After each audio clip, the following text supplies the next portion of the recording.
Hello, and welcome to the delicious recipe here on UPRN. It's Thursday night again, and I have a wonderful author, Tom Reiley, that's coming on here. And you can see him in the background. I got Hey You in the background watching the ones and twos, and out of this part, there is if you're watching live or want to watch live, you can go onto YouTube, and it's on UFO Gods and Extraterrestrials. That's one of the UPRN sites, and the other one is UFO Paranormal Radio. UFO Paranormal Radio. It's done twice. You can follow on my Facebook page, Del Lessie, and it's the delicious recipe that's also on there. And we have Michelle Williams there that is popped in off of Facebook. And if you have a question and stuff like that as we're going through this, and because we're on StreamYard here in and off of the other platforms there, you can write in a question. And if it shows up here, I will give you a shout, just like I did to Michelle Williams. And other parts about that is you can be listening live audio wise on all the other platforms: iHeart, iCloud, SoundCloud, Spreaker, the whole bunch of them. We're everywhere that podcasts are played, and that's through UPRN. So I would like to welcome Tom Reiley. Hello there, Tom. Hey Del, how are you doing? What's the crack, as we say in Ireland? Doing great. And Tom's written a book, and it's about the Protector, or AKA Old Ironsides, Oliver Cromwell, and a very influential character in history that dealt with the monarchy. He was a Puritan against the Roman Catholic Church, if I get that right there. And he came from humble beginnings, a farmer that rose to power, a person that almost became king, I guess, king in name, I guess you would say, but never got anything. Castle. Now we go into that beheading of Charles I, and he was dug up afterwards and beheaded by the monarchy afterwards, I guess in spite. But that's just the short banter part of it there. But there's more stuff to go into. So, Tom, welcome.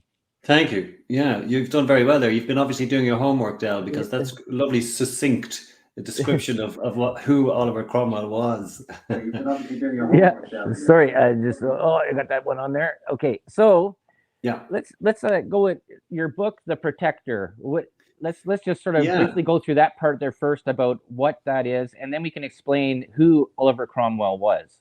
Sure, yeah. Well, this is my fourth attempt at a book on Cromwell. It's my fourth book on him. It's my first novel. This is a novel, as it happens, and it's my attempt to right a wrong, to correct a miscarriage of justice, and what I consider to be a conspiracy. That's something that we'll talk about in a few minutes. Yeah, I hope. But yeah, Oliver Cromwell was and is still a monster in this country. He is, if you say the word Hitler, it's the same as saying the word Cromwell. He's well known to be a genocidal maniac, to have slaughtered innocent men, women, and children in Ireland. Civilians, much like Putin is doing today. At least these are the allegations that have been leveled against Oliver Cromwell. He existed in the 1600s. He came to prominence, as you correctly say. He came out of nowhere. There was a very complicated political and military situation in England around then. He was a gentleman farmer up to the age of 43, hadn't done anything significant whatsoever. And then when the king, who was Charles I, fell out with his parliament, Cromwell found himself as a parliamentarian officer in opposition to the king. He was a gifted general, as it turns out. He had no previous experience whatsoever of military engagement, but every battle that he went into, he seemed to win.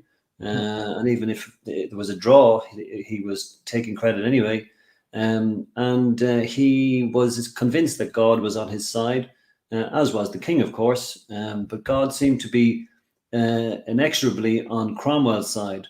So every battle he won, and it all sort of culminated when the king was captured. He was put on trial for treason against his own countrymen. And while Cromwell wasn't the most prominent instigator of this, the king lost his head. They chopped his head off in 1649, and then they ruled with Parliament, of which he was only a really minor member. And then they had to focus on Ireland. I was reading the other day, actually, that Ireland, we're the geography is we're very close to England. We're their nearest neighbours, and in the United Nations, I think there are something like 192 countries, and England or Great Britain have invaded 170 of them. So just to give you an idea of, right. That's the legacy. So we were very high up on the list, and we had been taken over by them from 1169, actually. So they had been in occupation in Ireland for a long time. So when this parliamentarian army decided to fight against the king, it's a civil war. Yeah. And the expression that we use here all the time is, this is England's difficulty and it's Ireland's opportunity. So we try and rebel during that time just to give them something else to focus on. So he, as the winner of the war against the king, they now had to focus on Ireland. So Cromwell came to Ireland in 1649. He spent 9 months here, and he was the first English commander who actually succeeded in taking the whole country. Up to that, there were pockets of Ireland taken by the English. The expression "beyond the pale." Yeah. Well, that comes from the Pale in Ireland, believe it or not, where the English settlement was, and beyond the Pale was where the Irish were. So that's where actually that comes from. We live in the Pale. I'm actually sitting right now in part of the Pale. It's explained to people out there is that I'm here in Canada and Tom is in Ireland, so we're doing this across the pond. That's another word they use for that. Now, absolutely. Now, a part about this is that for Cromwell, the part that I'm looking at, and you're going to go and correct me on this if this is right. He was fighting against taxation, the monarchy bringing Roman Catholics into I guess Scotland, Ireland, and basically changing the people, and that's where the revolt sort of was coming back from. It wasn't like with the taxation and this. We'll explain the rump a little bit later of what that is. But, sure. Yeah, I'm actually not going to correct you, Del, because you're absolutely bang on. That's exactly what it was. Right. Sorry, go ahead. And the other part that I find this very interesting is that people always associate leprechauns from Ireland and stuff like that, but stuff that I've been reading about in history and really subversive history in that is that was part of the British monarchy to belittle the Irish people. Even though they were tall and big and strong, they would call them that they were short, stocky, little people. And that news went out there, and everybody would think, okay, well, leprechauns, that's Irish people, very weak, small, and drinkers. Yeah. For hundreds of years, no, absolutely, no. That's where we get the inferiority complex, and it's not easy living next door to such a country who wants to dominate the world. They used to say that the sun never set on the British Empire because they always had occupancy in some part of the world where the sun was actually shining. But you're absolutely right. Yeah, those are the things he believed. He was very much against injustices. So when Charles I took over in 1625, Cromwell was only 26 at that stage. But Charles was a bit of a tyrant. He imposed unfair taxes, and when people wouldn't pay, he had their faces branded or their ears cut off. Oh, wow. Yeah, there were lots of people in prison because, he invented taxes.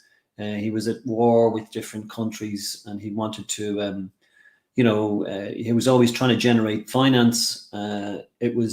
Parliament would be called at his behest, and they weren't there all the time. Cromwell became an MP, and there was an 11-year period where he never even called Parliament at all. And then when he needed money, he called Parliament. And of course, when he married a Catholic queen, if you like. She was Queen Henrietta Maria of France. In Ireland these days, it's very difficult to look back at this period and judge it with 21st century eyes, because Catholicism means so many different things today. Oh, for sure. Yeah, if you consider, so Cromwell's getting an education in the middle of the 17th century. So what he hears, and it's absolutely the case, is that throughout history, popes who represent Catholicism, Christianity, gave orders to their underlings to go out and massacre men, women, and children in the Crusades, in the Cathars in France, who wouldn't conform to Christianity. It wasn't a case if they wanted to try and convince them and convert them, they killed them. Yeah. And this is what Cromwell would have been, would have learned at school. So to him, his religion was very different. He became what's known as a Puritan. So that's a pure, your relationship with God directly was what he believed was significant. Right. Catholics had priests, bishops, archbishops, cardinals, a pope. So there's a hierarchy to get up there, and as far as he was concerned, to God, up. This is a man-made, organized religion, and really nothing to do with the reality. And he firmly believed that, and it was the case, that Catholicism in those days was a political movement, essentially, a very nasty one. So it's very difficult. I mean, Ireland has been for a long time primarily Catholic. And I was born a Catholic. I'm no longer one. But so it's difficult to get across that point where it was a cesspit of depravity back in the day. Well, Ireland is split, right? There is sort of like a north and south, or like you got the IRA at one part, and then you have the other, I guess, whatever the south. I'm not sure it's east or west. I'm not sure if you could explain that, whatever. But it's very split. And the thing that's funny is that you guys occupy all the same island there, right? You got Scotland, Ireland, Wales. You got Britain that's there. I think. Well, we're not all on the same island. Okay. Yeah, that's okay. So you've got Ireland, which is just the north and the south. We're the Republic of Ireland, and then there's the north of Ireland, which is in the UK. Okay. We're not in the UK, and there are lots of men who fought for our freedom, and eventually we did become free of England, and we have our own government, and we're not in any way involved with England now. Other than just watching the show, because it's always fun looking at what happens there. So yeah, we're very different. But that's that came from a rising that actually did succeed. So when Cromwell was, if you like, he came to some sort of power after they won the English Civil, and there were a few civil wars at that stage. There was one where when the king was captured, they tried to negotiate with him and he just wouldn't negotiate. And instead of negotiating, he decided to instigate a second civil war. So that was a thing. And that was horrible as far as Cromwell was concerned, because too many people were dying. Fathers were fighting against sons, brothers were fighting against brothers, So when they came to Ireland, anyway, this is the kernel of the issue, as far as I'm concerned. They invested sieges in various towns, and the town that I currently inhabit is called Drogheda. He's alleged to have wiped out the entire population, or at least 3,000 civilians. Now, that didn't happen, and this is where the conspiracy comes in, if you like, in this whole complicated story. Okay. And my contention is that he kept civilians out of the military engagement, but he did absolutely take over the country. And I would also just throw in that, in those days, that's just what they did. It's too far back for me to judge, because it's like a different planet. Yeah. The religious, economic, political situation, completely different to anything that we would recognize today. You know, I mean, people in those days, they wouldn't even put on their shoes because they thought they were inhabited by evil spirits. Yeah. Oh, exactly. Yeah, that goes into that'll go into the next part about this.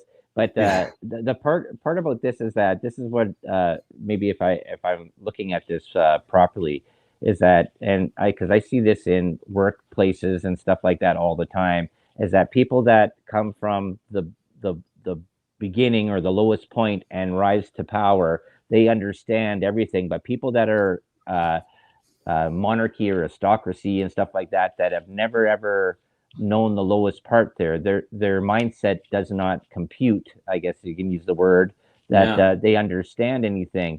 And so do you think that's where uh, Oliver Cromwell, the protector, he was what he was considered, what the Lord Protector, the yeah. title.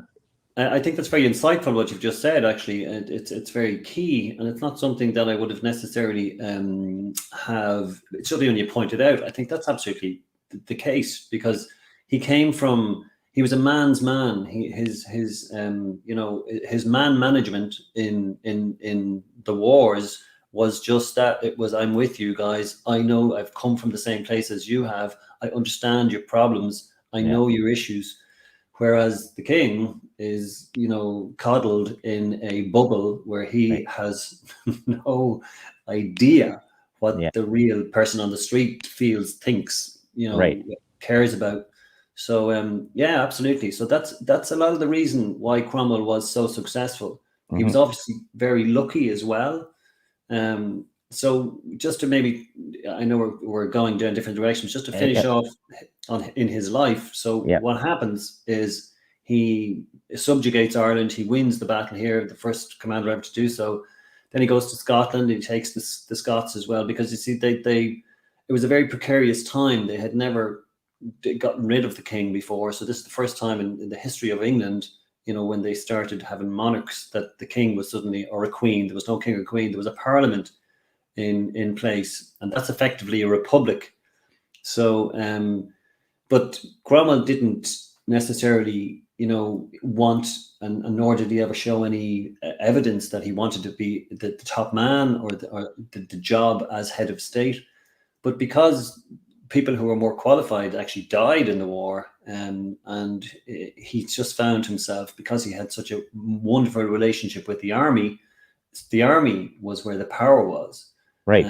So he was conflicted, and he found himself. When he came to Ireland, that was 1649. They chopped off the king's head in 1649, and 1653, he was invested as Lord Protector, Hmm. albeit, in my opinion, reluctantly.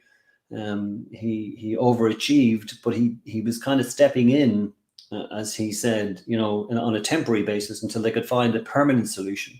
Right.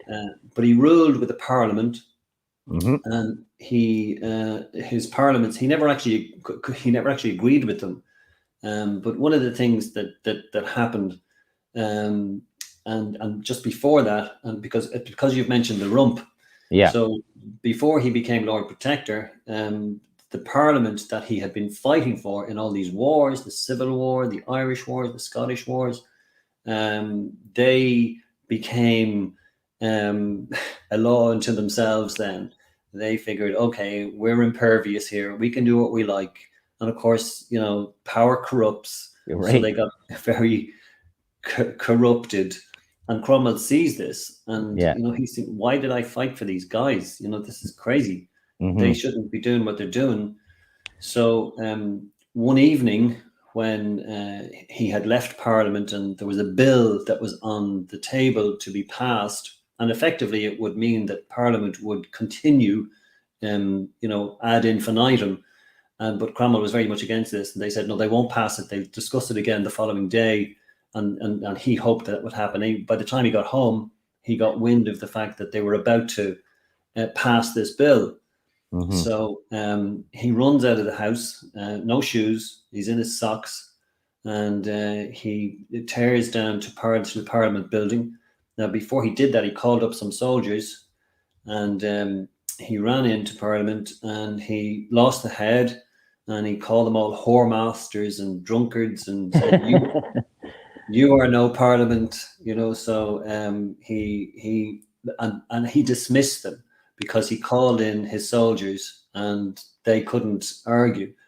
So now we're in a very strange situation. Cromwell, with no power, dismissed Parliament, and this was what's called the rump, Okay. because they were the bit that was left of the Parliament that had existed all that time. There were so many of them left, so it's the rump.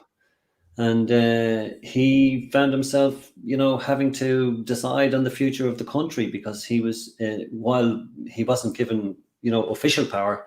Right. Sorry, I've gone on too long. But anyway, No, yeah, this is perfect there, because this is sort of explains a lot more stuff that isn't in the part there. Basically, like I just see out of this, it's that you got to think he was the guy that was fighting for the little man, and then he became the big man to go and to slay the more dragons that he was protecting, that became more dragons on top of that, I guess you could say. Yeah, absolutely. And this is, when he's there, he's also conflicted by the fact that suddenly, when he was made Lord Protector, he had to make sure that the army were okay with this, because, the army had gotten rid of a king, and now he didn't want to become a king. They wanted to make him king. But he thought, well, why, when we got rid of one king, I don't want to take this position as a king, because the army would have been very, very disappointed, to Right. put it, mildly. So in short, this was 1653. He, decided to rule with a parliament. The first parliament didn't work. The second parliament didn't work.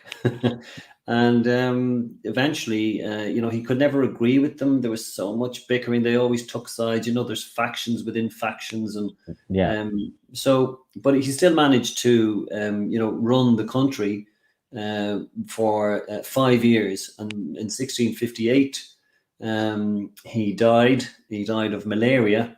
Oh, really? Okay. Yeah. And stones. There's ambiguous references to stones. I suspect they're kidney stones. Is what happened. And I've got a great story, by the way. Can I keep going? Is this okay? Sure. Yeah, keep on going. Yeah. We got time there. The thing is that that, like I mentioned at the beginning, there is about how after he died, that he was dug up and beheaded, and because they just didn't like what he was doing. But like I said, he was like the David to the Goliath, I guess, in a way. But then he's characterized that he was also an evil man, that he went and slaughtered people too as well. So, and just wiped things out.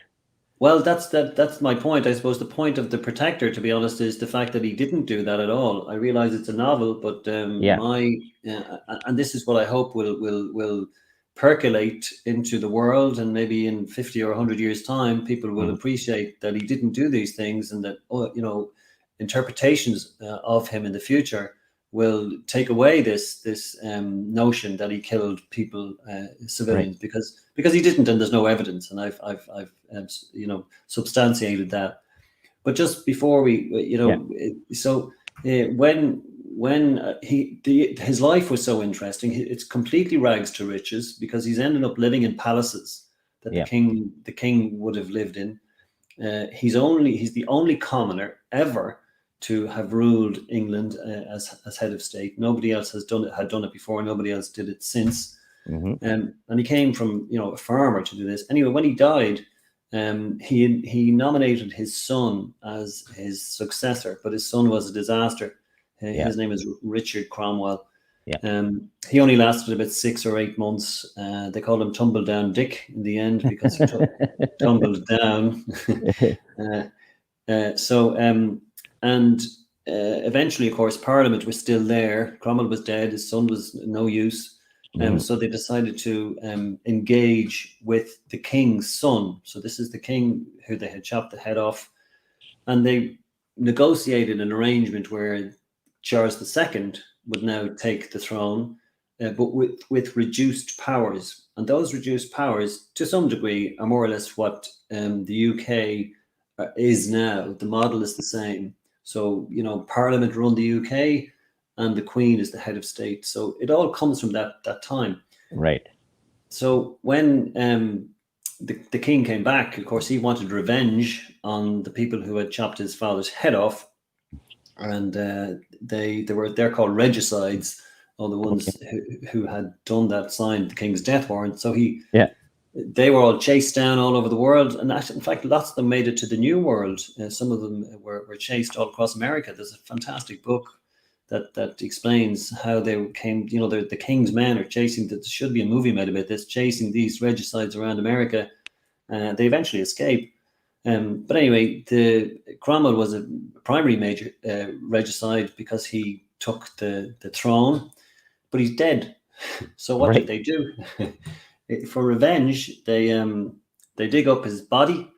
It was buried in Westminster Abbey in all pomp and ceremony, very very expensive Yeah. funeral. They hang him posthumously. They quarter him. Well, they hang, draw, and quarter, so he's drawn on a gibbet behind a cart, and they take his head off. Now, this is where it gets very interesting. I love this story. So his head is then erected on a railing outside Westminster Hall in London, Okay. and it's stuck on a pike, and the pike comes up through the top of the head, and it stays there for 20 years, Del. No 20 way. years. Yeah. Serious. And yeah, in fact, Charles II is already gone from the throne by the time the head comes down. But the head comes down when a storm hits London. It's a very strong storm, and the head comes down, and there's a Right. soldier who's doing some duty below. He's looking after an office. He sees the head, and everybody knows this head. I mean, they've all, the whole London isn't such a big place in those days, so they know that Right. this is Cromwell's head. He puts the head in his cloak. He brings it home. And he panics then, thinking, oh God, what did I just do? I've just taken Cromwell's head and people are going to ask questions. So he kind of hides the head, and he keeps it for as long as he's alive. And he doesn't tell anybody because they actually they send a big reward out. Where's Cromwell's head? What are we going to do? And anyway, he bequeaths the head to his daughter on his deathbed. But his daughter has no issues at all. She just sells the head. Okay. to the highest bidder. So then this guy is a bit of a charlatan, and he takes the head and hands it round at dinner for his guests, and they pick off a bit of an ear, a bit of his nose. Oh, geez. Yeah. So and then it goes into a circus, and this Yeah. is Cromwell's head, and this is years are passing here, and then it goes into a museum. And by eventually, and this is after hundreds of years, it comes to a family by the name of Wilkinson, and they get a test done on it to Mhm. make sure that it is his head. And it's because he had warts on his body shape, and in those days, Right. they Right. applied scientific methods to confirm that this was Cromwell's head. Yeah. It was, and this is the kicker. Cromwell's head was buried in March 1960 in the college where he went to in Cambridge, called Sydney, Sussex. And Del, I was born in March 1960. Oh, geez. So are you the re-envision the re part of Oliver Cromwell? You can take from that what you will. No, what's sort of interesting about that, what you just said there, is about how they had his head on a pike, because it wasn't the whole thing about London Bridge, is that's what royalty would do to anybody that was there. They would go and hang the people that were dissidents against the monarchy. They would just sort of post their heads on the bridge so Yeah. that all the lower commoners would be like, hey, if you don't go and do what we want to do, this is what's going to happen to you right up here. Absolutely, yeah. It was the done thing in those days. People were beheaded. I mean, it's a horrendous concept to think of, and we've had, in recent modern times, we've had awful things happen as well. Mhm. But in the country that I live in, and I know this is going to sound really strange, and I'm just digressing slightly, but right now, where I live, there is a church that actually displays the head of a saint. Well, he's made a saint now, but he was a priest who was beheaded. He was hung, drawn, and quartered. Right. And it's a huge tourist attraction. People Mm-hmm. know that when they come to my town, which is called Drogheda, they go and see the head of Saint Oliver Plunkett. So it's an Wow. eerie thing to see, but it's very well preserved. Wow. Yeah. So it's the And kind of thing that, sorry. I was going to say, no, that's just, it's sort of really morbid, but it's sort of really fascinating that people hang on to historical artifacts. There's so much there, and a part there too is that the part where I remember seeing uh, videos and stuff, not videos, but reading stories and that of Mm. how the English monarchy would go and punish, and the military, British military would punish people. They hook up ropes to the arms and legs and the head of people and have horses just go in different directions Yeah. Yeah. and just they says that it wasn't bad enough that you can just stick a knife in the person's heart and just kill him. No, we have to I have him know. alive so that he feels pain. And that goes back to that whole Monty, no, was it Mel Brooks, The Inquisition? I think it was in Yeah. History of the World Part One there, where they're all Yeah. dancing around just torturing people. They got off it was the Marquis de Sade and stuff. I'm going off topic. We went No, off but I topic. get it. I totally get it. It was Yeah, a very bloodthirsty time, and they did yeah, really horrendous things, and while people were still alive, as they were killing them, they would cut people's genitals off and stick them in their mouths, and they would, yeah, slice them open and make them yeah. drink a lot of wine, and then just slit the belly open. I mean, there were horrendous things they used to do, Yeah, you and know. there was the one that I was just watching there the other day with people that they considered that would talk in the town square. And geez, I can't remember the guy's name there right now. But what they did was they hung him up on the cross, and they took his tongue, nailed it to a piece so Mm. that he couldn't talk, cut off his tongue, then poured the blood and the wine back down his throat, and then hung him upside down, and like going, what are you guys doing? Like they, Yeah. this is like you wonder Yeah. where. Then you look at today with people with bombings and shootings and stuff like that. It says that's actually a little bit. Not saying that's just better, No, but but it's I'm an saying easier way to go. Absolutely. right. Yeah. It says Yeah. instead of uh, Yeah. torturing a person for hours and hours and hours and hours and days, so like Yeah, they were barbaric times. I mean, even when Cromwell was here, and the officers that they killed, they took the heads and they brought the heads to the capital, Dublin, and they put the heads on railings there and said, "This is what happens to dissenters. People right, who right. take the side of the king." I Uh-huh. mean, it was a very capricious time. It was very, there's so many things depended on what side you took, and if God help you if you took the wrong side. I mean, Yeah. after Cromwell left, we have an expression here. There's a part of Ireland called Connacht. We're broken Okay. into four areas essentially, and the expression that emanated from the time was you went to hell or to Connacht, because it was where the land was bad, and that's where Cromwell sent you, or you died. Okay. So Mm-hmm. that were your And choices. And you got to figure that in cahoots, or I guess you could say in cahoots with the monarchy, the British monarchy, is the Roman Catholic Church, and they were just as big as thieves as the monarchy was with taxation. Like they were asking for stuff there too as well, and they were sending out their priests doing God knows what Mm. around the world, and following along the British the was that the Silk Road, the Tea Road, the Spice Road, because the monarchy was stretching out all over the place to go and gain Yeah. land, right? And the Roman Catholic Church was doing the exact same thing, and they had the protection of the monarchy.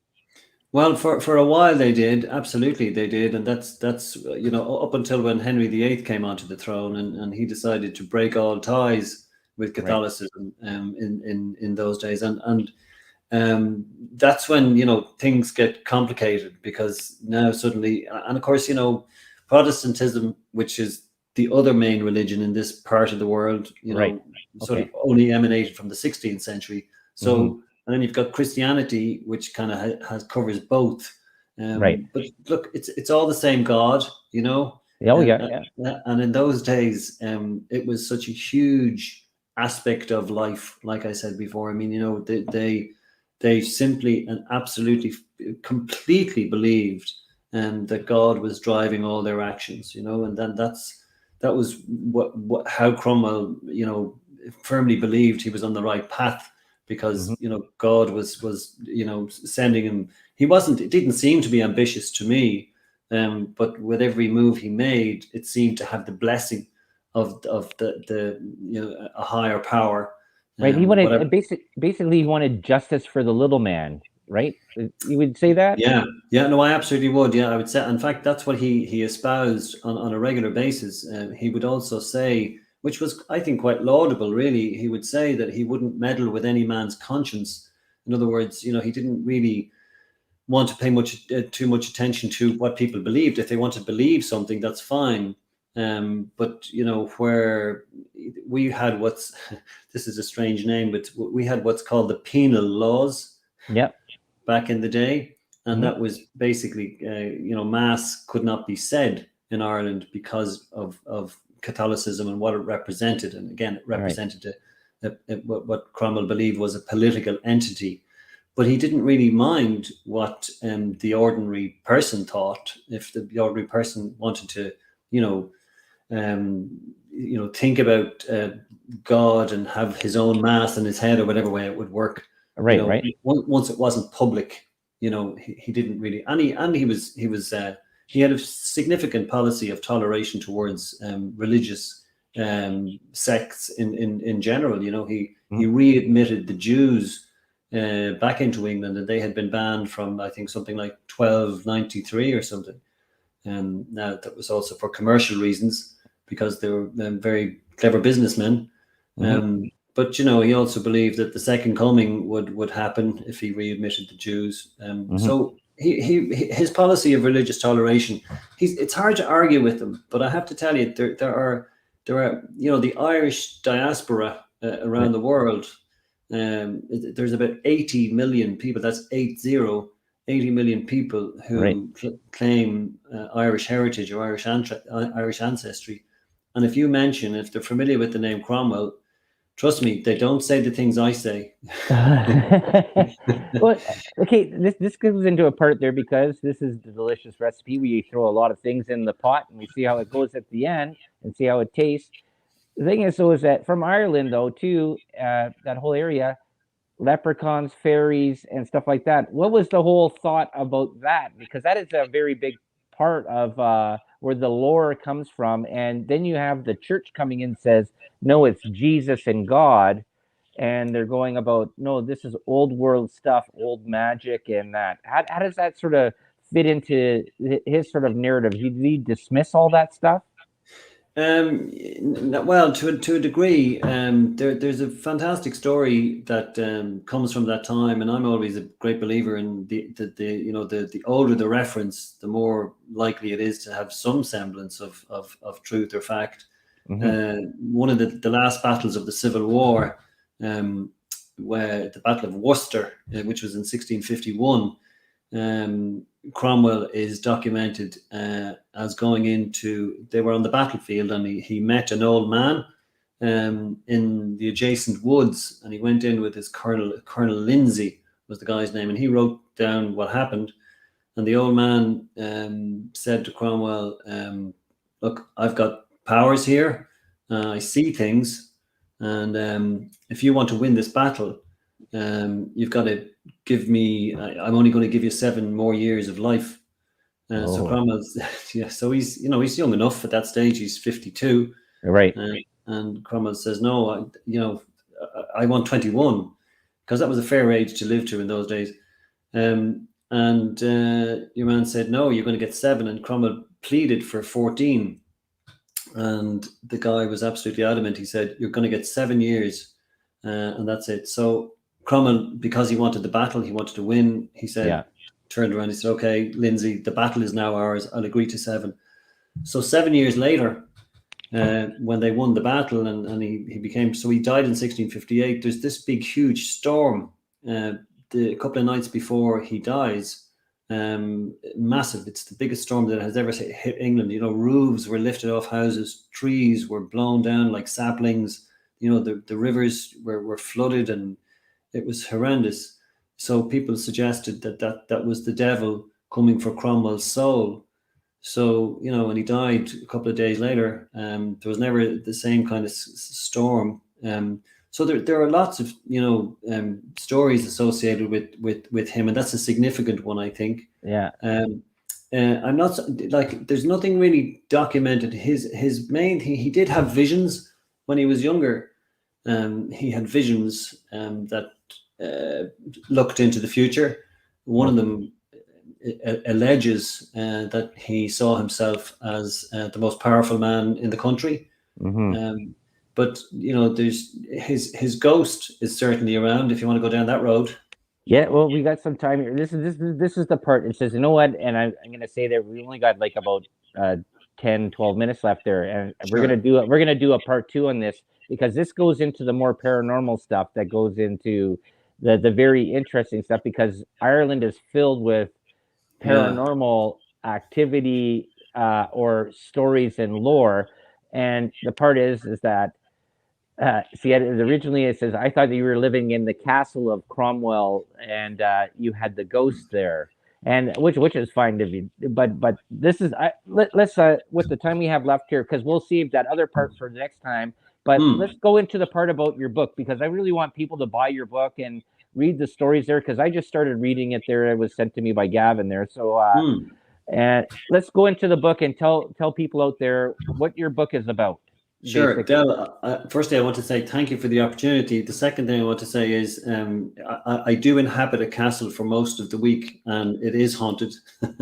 And we've got had paranormal investigations done, and things have been recorded, and we have significant individuals who lived through the centuries who have been seen and witnessed by many. Thank you. But the book is, what it is essentially, it's a message from me. It's a novel. It's Cromwell's life in tabloid form. In other words, it's I call it all killer, no filler. It's when he was born to when he dies, and every event that happens, and it's incredible, really. He's led the most unbelievably interesting life. And he's not really that well known in your part of the world, I don't suspect. Right. Yeah. But it's crying out to be made as a movie, because he's called the protector in the end, as he protects his countries. But it's like I'm trying to get a message across that he was an honorable guy, basically. That he's much maligned over here, if you fully understood what I'm trying to say, because as I said, my message is not really popular. But it's based on absolute. Why would you say it's not popular? Because other people in Ireland think that he was a villain? Absolutely. Yeah. Why would they say that? Because they've been conditioned. Right. And then this goes into a part that I've been talking about in my whole show about teaching in schools propaganda to kids, and then they end up grow up, and then they end up that's the only way that they think.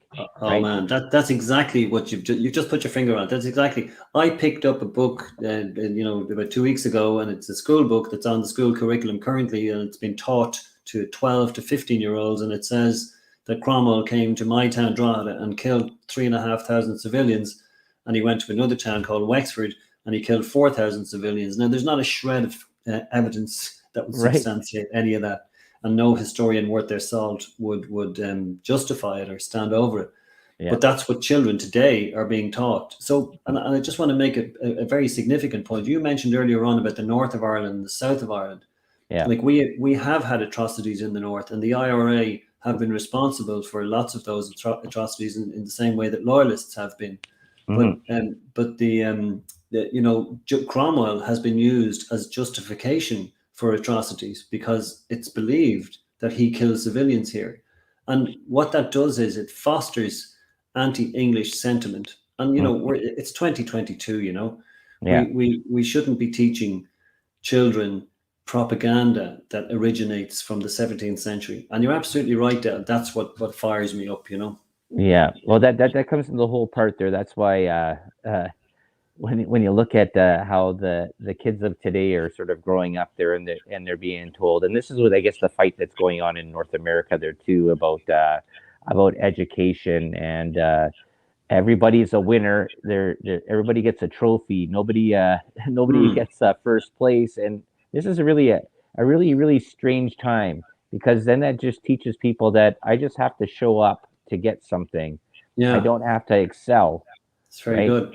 And Yeah, then you look at the other part about history. It says, well, then these kids read the history books that are there that are not actually accurate, and they believe what the history is. That's why I think it's so important to have people on that go and research this stuff and go and tell what the real story is, because today history is being manipulated and lost, or being subverted and blocked out, and I think that's a detriment to the progression absolutely. of humanity. And And yeah, and one of the main aspects of that is, I mean, we're all patriotic, we're all nationalistic. At least I certainly am about my country, and I mhm, presume you are about yours. And what we do over here is we don't just record our history. Excuse me, we are inspired by our history. right, So it's these kind of things, and you need to be inspired by the right kind of stuff, hmm, not by stories that are made up, just to inflame Irish hearts or hearts anywhere. hmm. So, beg pardon. So that's my take on this, and I've got the evidence to back it all up. I always find this sort of interesting. I always thought about with the separation between the two parts of Ireland. It reminds me of the story here, or the tale in the USA, of the Hatfields and the McCoys, and because there was a sort of a disagreement, and they all the kids and all the things on the Hatfields, and that they hate the other people there unconditionally, but they don't know why until the two, a boy and a girl from each side there, they find and they fall in love, and now they're causing the togetherness to come together and to bring the Yeah, families together. And I guess we were just waiting for that in Ireland, I guess, eh? absolutely. And that's, again, we're living in 2022, and there are some traditions that die very hard, and we Mm, do have, the divide is still very, very clear. It's very right. obvious. There's no war anymore. There Hmm. are agreements. There's what's known as the Good Friday Agreement. And but when you look at, and maybe this is a conversation for another day as well, when you look at, the governments that are sort of, the custodians of this particular agreement. I don't know if what you know about English politics at the moment, but there are aspects of the Good Friday Agreement that are in jeopardy currently, because Britain are kind of isolating themselves in Europe, and they've had this Brexit thing where they're out of Yeah. Europe.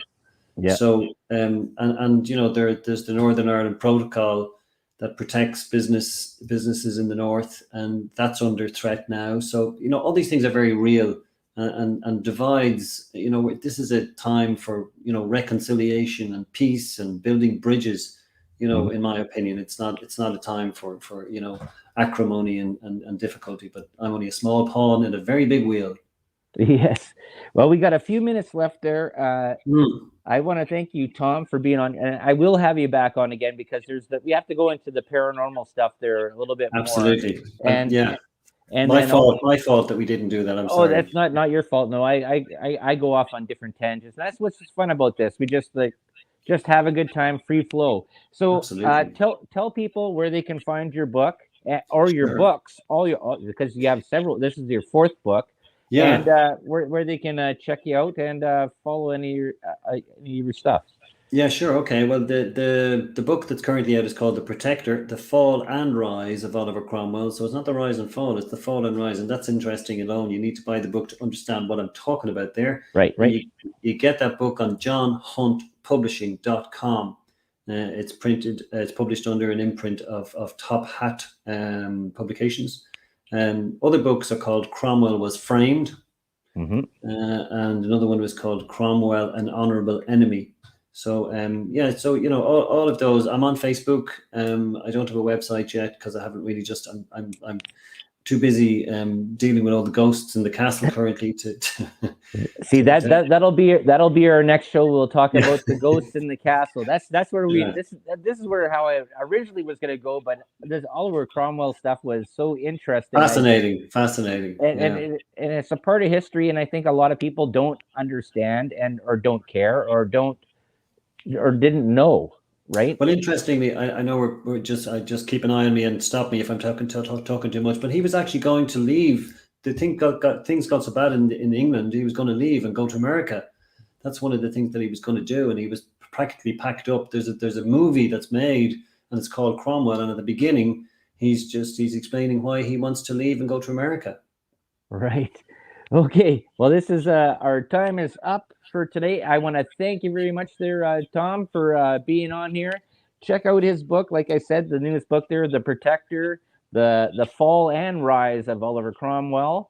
And this is the Delicious Recipe Thursday night at 7 to 8 p.m. And you can check us out wherever. And thanks to all the people there. Jenny Spencer, I give you a shout out there, and Michelle Millens for watching on, and everybody else that was tuning in. And you know what? Good night, and we'll see you all next Thursday.